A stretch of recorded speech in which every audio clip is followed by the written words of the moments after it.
Rennes, 8 h du matin. Le lieutenant Nadia, 28 ans, donne l'assaut à un groupe d'hommes retranchés dans un parking. En réalité, ces hommes sont des policiers. Nadia vient de commencer son stage au centre de formation des CRS. Après 2 masters de droit, et parce qu'elle était bien classée à l'école de police, Nadia a choisi d'intégrer ce corps. Éclatez-vous! Éclatez-vous! Là, on va faire un mouvement, on va faire repli. Pour l'ensemble, marche! C'est l'une des 10 femmes CRS en France, parmi près de 14 000 fonctionnaires. Le corps le moins féminisé de la police. C'est pas très féminin comme tenue. Non, c'est la tenue Robocop. J'appelle ça la tenue Robocop. Ouais, c'est la carapace. Et c'est la première qui accepte d'être filmée par une équipe de télévision. Nadia va devoir montrer ses capacités à commander et à gérer 70 hommes dans les pires situations. Un véritable défi qu'elle n'est pas sûre de parvenir à relever.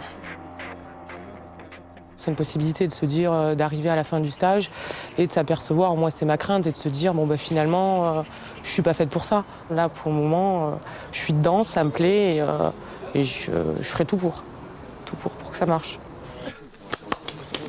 Votre attention s'il vous plaît. Sous la direction du major Alain Legoc, son instructeur, Nadia doit se familiariser avec le danger, le quotidien des CRS. Ici, chaque exercice s'inspire d'événements réels. Cette fois, il s'agit de se sortir d'un guet-apens en banlieue parisienne. Attention, dans les cités, ils ont une imagination débordante. Des collègues sont retrouvés confrontés à 2 poubelles en plein milieu de la voie. Le problème, c'est qu'ils avaient supprimé, évidemment, les roulettes, ils avaient blindé la poubelle, et quand le véhicule est arrivé, en voulant passer entre les deux, le véhicule s'est retrouvé bloqué, d'accord ? Cette histoire s'est passée quelques semaines plus tôt. Alors les policiers rejouent la situation.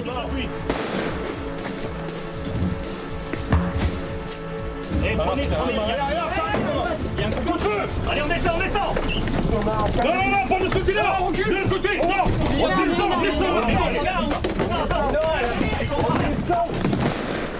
Ici, les balles de tennis remplacent les bouteilles et les pierres. Putain, j'ai partout là. Mais quand le combat s'intensifie, on s'y croirait. Recule.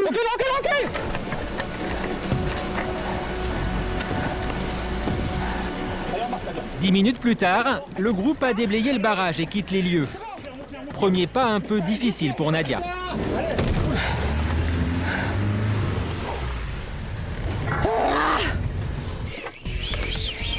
Le parcours stress est l'étape la plus redoutée de la formation. Les CRS doivent avoir des nerfs à toute épreuve. La séance qui s'annonce va être particulièrement éprouvante. Le masque sert à recréer la sensation de claustrophobie qu'ils risquent de ressentir lors d'un mouvement de foule. Tu vois rien et tu essaies de respirer avec le masque. Donc c'est particulier, c'est sensation d'étouffement. Et tu te concentres sur ta respiration. Tu te concentres sur la respiration ? Ouais, histoire de ne pas être en panique tout à l'heure. La résistance mentale de Nadia va être évaluée sur un parcours du combattant de 30 minutes. Les stagiaires vont être malmenés, bousculés, frappés et jetés au sol.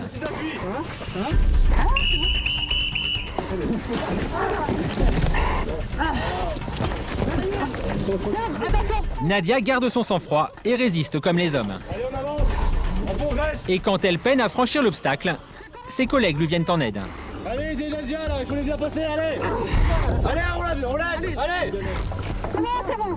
Car ils doivent finir l'exercice ensemble. L'esprit de solidarité est primordial chez les CRS.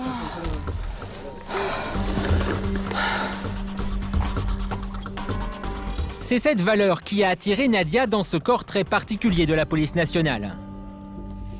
Épingler définitivement le sigle CRS sur son uniforme serait pour elle comme entrer dans une famille. C'est chez les CRS que j'ai découvert le maximum d'humanité et le maximum de sociabilité, quoi. La force des CRS, c'est le groupe, l'unité. Des CRS, un CRS seul, c'est rien. Sa force, c'est le collectif. Et les CRS, pour moi, c'est une famille, quoi. Je peux dire que bah ouais, c'est une seconde famille.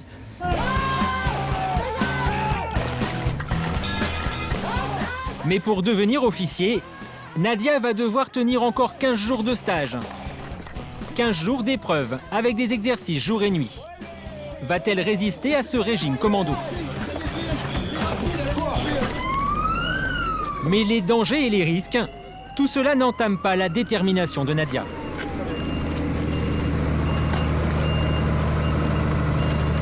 Les CRS, c'est une famille, c'est un ensemble, c'est un groupement qui est réuni et qui est prêt à servir, mais jusqu'au bout, quoi. Si on doit mettre des mots, ouais, jusqu'à la mort, s'il faut.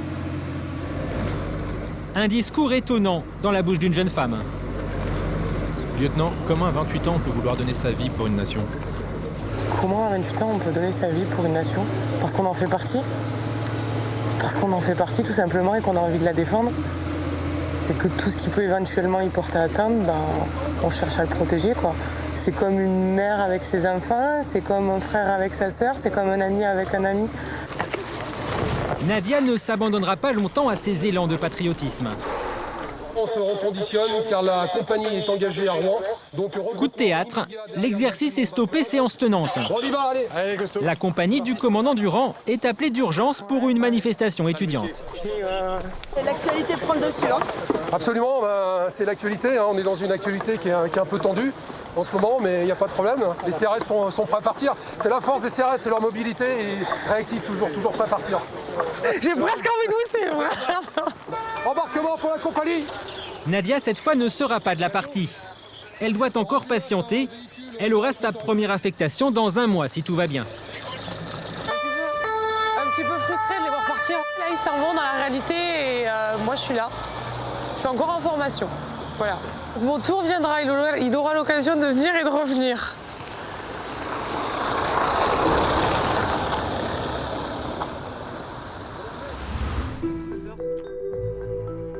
Quelques jours plus tard, dans le sud de la France, nous retrouvons Nadia, qui profite d'une permission pour rendre visite à sa mère. Elle a une grande nouvelle à lui annoncer. La jeune femme a 8 frères et sœurs, tous nés en France. Ses parents sont arrivés d'Algérie dans les années 50. Son père est décédé voici 10 ans et sa mère Ouria est toujours heureuse de la retrouver. Même si elle ne connaît pas tout du métier de sa fille. Ce que Nadia veut annoncer à sa mère et à sa sœur Zora, c'est que dans quelques jours, elle sera enfin CRS. Pour la première fois, elle montre à sa mère sa photo en uniforme d'intervention.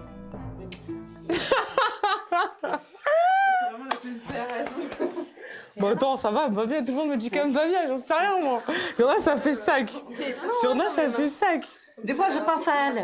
Quand je l'entends comme ça parler dans le téléphone, alors là, il y a quelque chose dans une boule là, dans le cœur. Allez, tu vas pas pleurer. Quand ça commence à parler, il m'appelle, ça va maman, ta. Après les boules, ça commence à partir. Voilà. Bah oui. Voilà. Mais t'inquiète pas, ça se passe bien. Hein?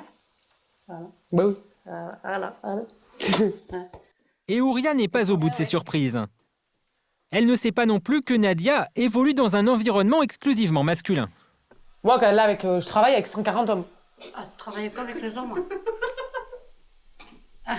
Je travaille qu'avec des hommes. Qu'est-ce que ça te fait? C'est pas le choix. Non? Si.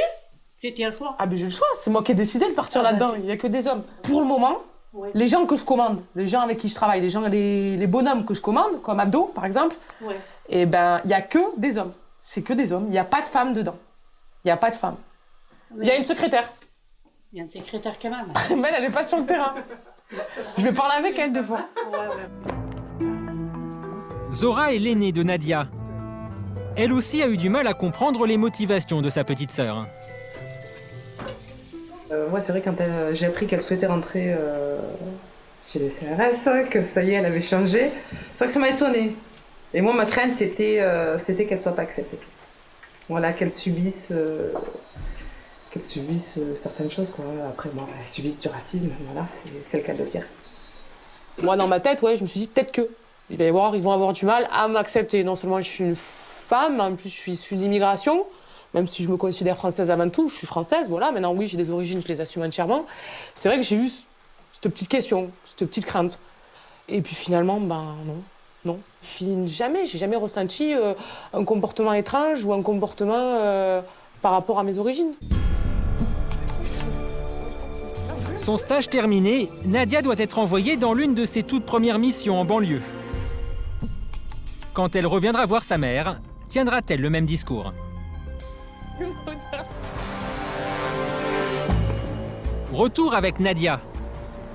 Nous sommes dans la banlieue parisienne pour l'une de ses premières opérations en tant qu'officier CRS dans les quartiers. Dans le jargon policier, on appelle ça une mission contre les violences urbaines. Nadia et son équipage sont sur leur garde. Quand les CRS patrouillent dans les cités, ils ne sont pas toujours les bienvenus. Maintenant, l'appréhension quand on entre dans une cité, c'est de se faire, allumer à coups de tir de coups de feu, quoi. Voilà, quoi. Donc il y a les projectiles, il y a les pavasses, mais il y a aussi tout ce qui est armes à feu, armes lourdes, quoi. Donc bien sûr qu'on y pense, on fait en sorte d'intervenir en toute sécurité. Mais après, on continue, on fait le boulot. On fait le boulot. Un sentiment qui s'est amplifié avec les événements de novembre 2005. Tout commence à Clichy-sous-Bois suite au décès de 2 jeunes dans un transformateur EDF.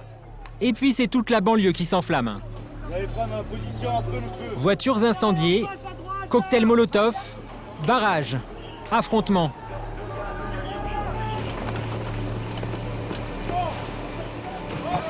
Durant 3 semaines au cœur des émeutes, les CRS deviennent les cibles des casseurs. Ils se font même tirer dessus, à balles réelles. Un traumatisme pour ces policiers. Éclairez en face à droite là! À l'époque, Nadia finissait ses études de droit. Devenue CRS, elle admire le sang-froid et le professionnalisme de ces hommes. Moi, les flashs que j'en ai, c'est choc, quoi. Hein. C'est super... Cette violence-là, ouais. Des fonctionnaires de police qui prennent des tirs de coups de feu à l'appel, avec des machettes qui se font attaquer à coups de machette. Et il n'y a personne qui riposte avec son arme, on va dire, qui se contente de moyens intermédiaires. Waouh, alors qu'ils sont dans le cadre juridique pour utiliser, on va dire, les armes à feu. Ah bah chapeau, quoi. Moi je dis félicitations, les mecs, ouais, c'est des pros, quoi. Il est 23h. Les CRS sont arrivés dans la cité du Clos de la Rose, un endroit jugé difficile. Nadia et sa compagnie doivent prêter main forte à des policiers de la ville pour une opération anti-drogue. Nadia aimerait bien un peu d'action. Elle va devoir se contenter de sécuriser le quartier, pendant que les policiers investissent les cages d'escalier. De 41 priorité. Aidés par des chiens, les ascenseurs sont passés au peigne fin.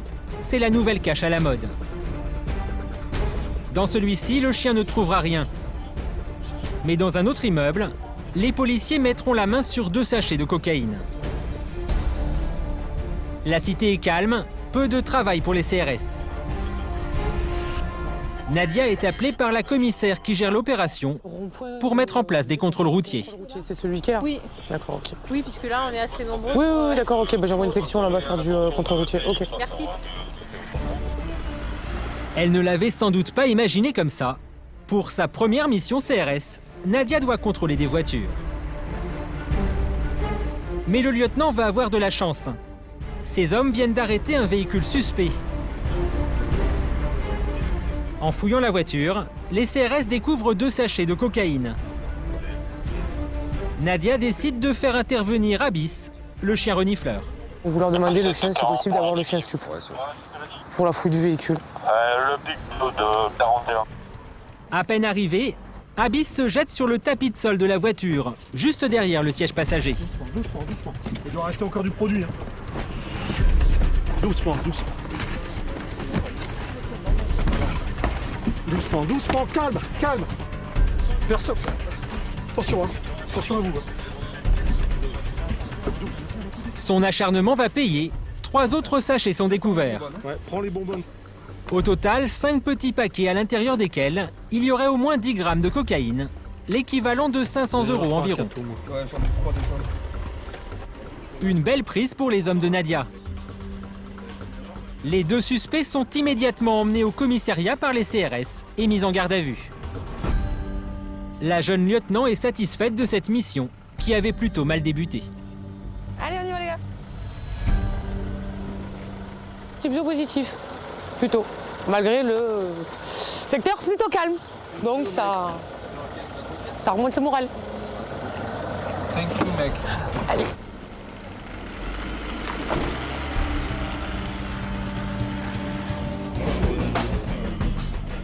Quant à Nadia, nous l'avons retrouvée à la fin de son intervention en banlieue parisienne, autour d'une galette des rois. Pour partager l'épiphanie avec sa compagnie, elle a même laissé tomber l'uniforme. L'occasion de parler franchement avec ces hommes. Nous, on a eu peur. Nous, on a eu peur, oui. On a cru que vous alliez nous faire des misères. C'est vrai? Bon, c'est le cas. Mais bon, on s'en accommode. Ouais, je suis pas si méchante que ça. Rigide. Rigide, mais pas méchante. Non, la plupart du temps, je suis agréable, mais si jamais, s'il le faut, ouais, arrêtez. La semaine prochaine, Nadia repartira en mission avec eux dans les quartiers de Lille. Des hommes avec qui elle partagera son quotidien pendant au moins 3 ans. C'est la vie que Nadia s'est choisie.